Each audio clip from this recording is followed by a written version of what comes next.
South of the border, inside secret factories, masked men are cooking a cauldron of death. They're making the deadliest recreational drug on the planet, fentanyl. There's areas of Mexico that are pretty much lawless, and the cartels run them. The Sinaloa cartel is still the biggest in the world. The biggest, and according to the DEA, the baddest. The traffickers in Sinaloa have cornered the market for illicit fentanyl. We didn't really see any fentanyl around much up until around 2005, 2007. We had a big spike in it, and we attributed that to a large super lab down in Toluca, Mexico, which was then subsequently shut down. We then didn't see any fentanyl in the area until about 2013, and then it just began to spike exponentially. Why are the cartel bosses cutting heroin with fentanyl? DEA Lab Director Thomas Blackwell says it's because the white powder makes them a lot of green. A $3,000 investment into a kilo of fentanyl could easily make 1 million tablets of fake oxycodone tablets, which would turn about a $20 million profit. Wow. When the DEA seizes a large stash, they take it here to their highly secure drug lab. We probably analyze close to about 100 fentanyl cases in a month. That's just fentanyl. There is so much fentanyl in this building, everyone, including me, has to wear masks and goggles for protection. And on the walls, almost like a fire extinguisher, packs of Narcan, a powerful antidote that counteracts an overdose. So this is a risky business all around, from the people making it to the people selling it to the people ingesting it. To the people even analyzing it, yes. You, potentially deadly to you. Yes, and that's why we keep Narcan. Well, the way this works is you pull it off, you pull the red tab out, and you just inject it in your leg, just kind of like an EpiPen type pen. And basically what that does is in the body there's a heroin or your opioid receptors, and it just goes in there and blocks it.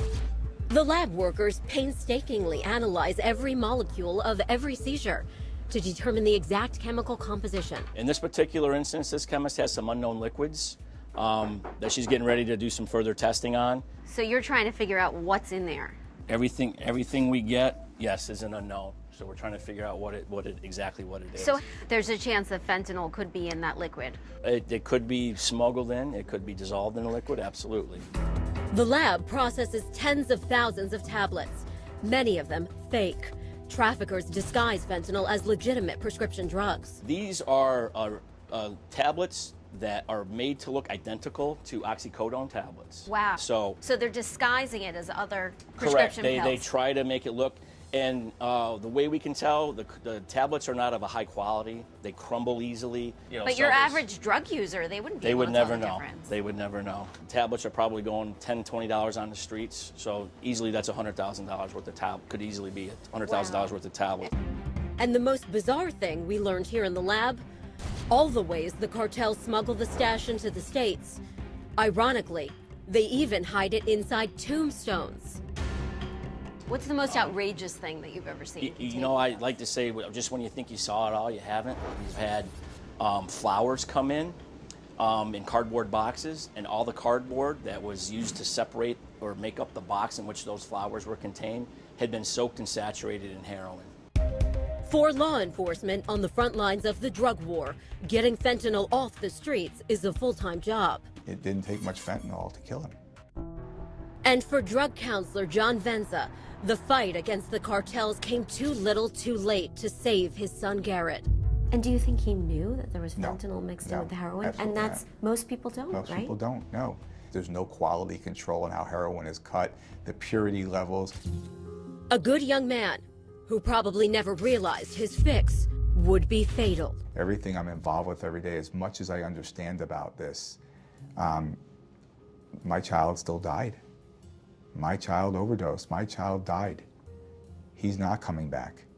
And it changed my family forever. And I want people out there to know that there is no shame. There is no stigma. You know, he made a bad choice. You miss him. Yeah, I miss him. I miss him. Sure. If you know someone who's addicted to opioids and needs help, we've put up a massive resource guide for you at crimewatchdaily.com. It includes where they can get help before it's too late. I'm Chris Hansen. If you like this story, make sure you tune in every day to Crime Watch Daily. You can find where the show airs in your city at crimewatchdaily.com.